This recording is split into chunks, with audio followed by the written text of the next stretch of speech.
Te han contado una mentira sobre el arca de Noé. Te han vendido un cuento para niños con animalitos sonrientes y un simpático anciano en un barco. Hoy vamos a quemar ese libro de cuentos.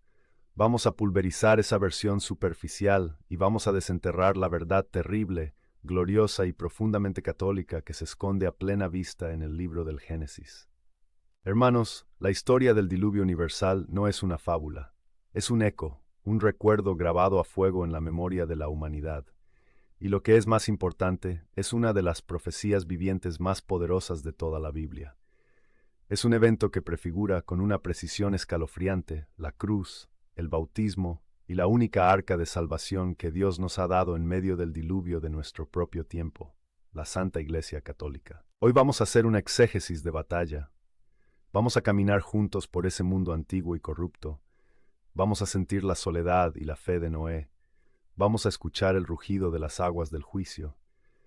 Pero sobre todo vamos a descifrar el código oculto en la madera del arca, en la única puerta de entrada y en el agua que trajo la muerte y la vida.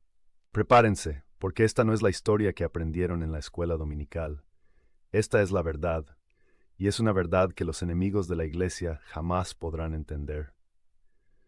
Para entender la severidad del juicio de Dios, primero debemos tener el coraje de mirar la profundidad del pecado del hombre.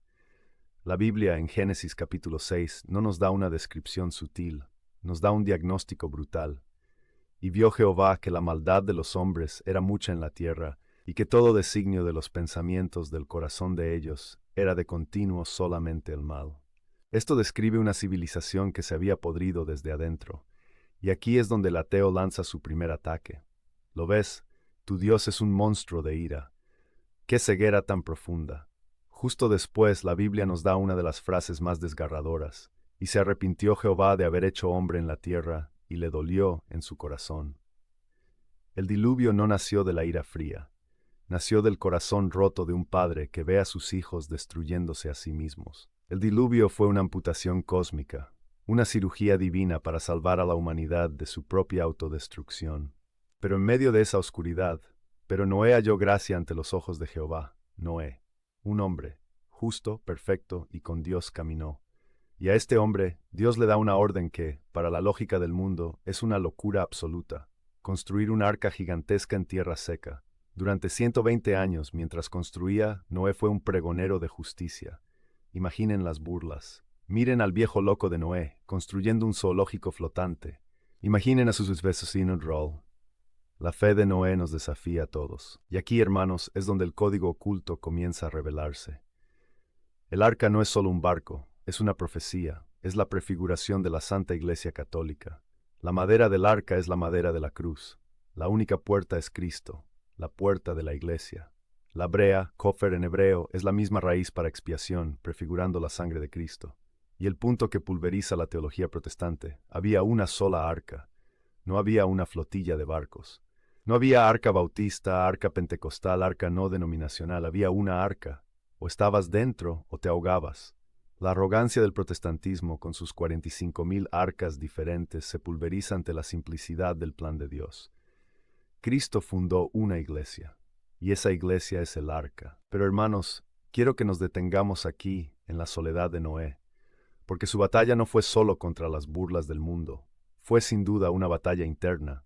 La Biblia no nos da los detalles de sus noches de insomnio, pero podemos imaginarlas. No era un robot, era un hombre. Imaginen a Noé, después de 30 años de trabajo. El arca está a medio construir, y una noche su esposa se le acerca, con los ojos llenos de una preocupación amorosa, y le susurra: «Noé, querido mío, ¿estás seguro? Los niños en el pueblo se burlan de nuestros hijos. Nuestros antiguos amigos ya no nos invitan a sus fiestas. Estamos perdiendo todo, ¿y si escuchaste mal?» Imaginen a sus propios hijos, Sem, Cam y Jafet, ahora hombres, trabajando a su lado. E imaginen a uno de ellos, en un día de calor y frustración, dejando caer su martillo y diciendo: «Padre, te amo y te respeto. Pero llevamos 50 años en esto. No ha caído ni una gota de lluvia. La gente nos llama la familia de los locos. ¿Cómo puedes estar tan seguro?» El conflicto interno de Noé debió ser inmenso. La duda es un veneno sutil. Cada día que el sol salía en un cielo despejado era una prueba. Cada risa burlona era una tentación. Cada astilla en sus manos, cada músculo adolorido, Era una oportunidad para preguntarse, ¿vale la pena? ¿Qué lo mantuvo en pie? No fue un sentimiento, no fue una emoción, fue una obediencia radical a una palabra clara que Dios le había dado. Su fe no era una ausencia de duda, era una perseverancia heroica a pesar de la duda. Y tu fe, hermano, hermana, es tu arca personal en medio del diluvio de la cultura moderna. El mundo se ríe de tu creencia en la Eucaristía, tus amigos se burlan de tu moral sexual, tu propia mente a veces te susurra, ¿no sería más fácil rendirse, ser como los demás? La fe de Noé nos grita a través de los milenios, no, la obediencia a la palabra de Dios, aunque parezca una locura para el mundo, es el único camino a la salvación. Y es en esta soledad y en esta singularidad de la misión de Noé, donde la teología protestante se enfrenta a su propia contradicción y se pulveriza. No había 45,000 carpinteros, cada uno con su propio plano divino susurrado en su corazón.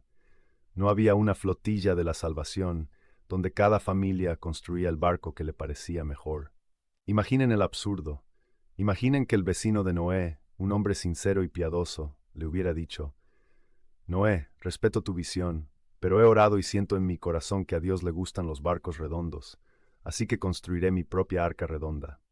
Y otro vecino le dice: yo creo que la brea es una tradición de hombres que ensucia la madera pura de la fe. Mi arca será sin brea, solo con fe. Se habrían ahogado, todos ellos, porque no se trataba de su sinceridad, se trataba de su obediencia al único plan, al único diseño, al único arquitecto, Dios.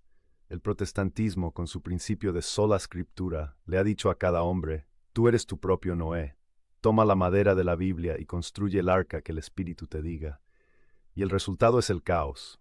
Unos construyen un yate de lujo, otros una canoa. Unos insisten en que debe tener 3 mástiles, otros en que no debe tener ninguno. Y mientras discuten sobre los planos, la tormenta se avecina. Han cambiado la obediencia a un solo plan divino por el orgullo de su propio diseño.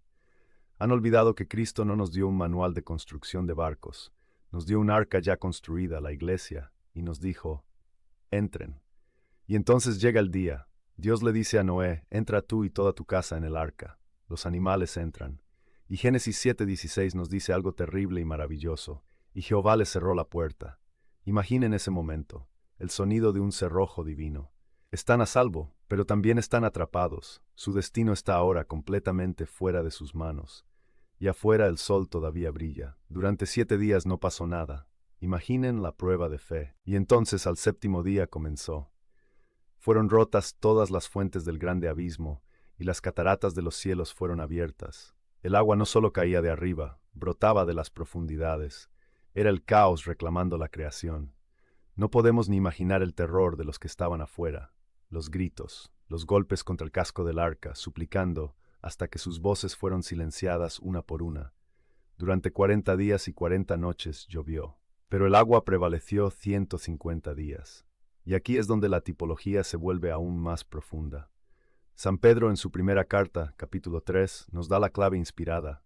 8 personas fueron salvadas por agua.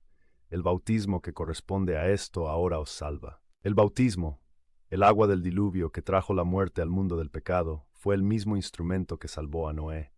De la misma manera, el agua del bautismo es el instrumento de nuestra salvación. En esa agua morimos al pecado, y de esa agua resucitamos a una nueva vida, seguros dentro del arca que es la Iglesia. Los protestantes que reducen el bautismo a un mero símbolo jamás podrán entender la profundidad de estas palabras. Finalmente, las aguas retroceden. El arca se posa en el monte Ararat, la paloma regresa con una rama de olivo, la señal de la paz, y Noé y su familia salen. Y lo primero que hace Noé es construir un altar y ofrecer un sacrificio de acción de gracias. Y la respuesta de Dios es el clímax de la misericordia. Huele el olor grato y hace un pacto, y como señal pone su arco de guerra, el arco iris, en las nubes, apuntando hacia el cielo como un signo de que ha depuesto su ira. Hermanos, la historia de Noé es nuestra historia. Vivimos en un mundo que se ahoga en un diluvio de pecado, y Dios nos ha provisto un arca, una sola arca, la Iglesia Católica. Fuera de ella hay confusión, hay división, dentro de ella hay seguridad. Hay una sola puerta, que es Cristo. Y somos llevados a través de las aguas turbulentas de esta vida por las aguas salvíficas del bautismo. La pregunta que la historia de Noé nos hace hoy es simple y brutal. ¿Estás dentro del arca o sigues afuera, confiando en tu propia fuerza, mientras la tormenta se avecina. No esperes a que la puerta se cierre. Vuelve a casa, vuelve a la confesión, vuelve a la Eucaristía, vuelve a la seguridad del arca que Cristo mismo construyó para ti. Si quieres entender mejor cómo la Iglesia es el arca de salvación hoy, mira este video sobre la sucesión apostólica.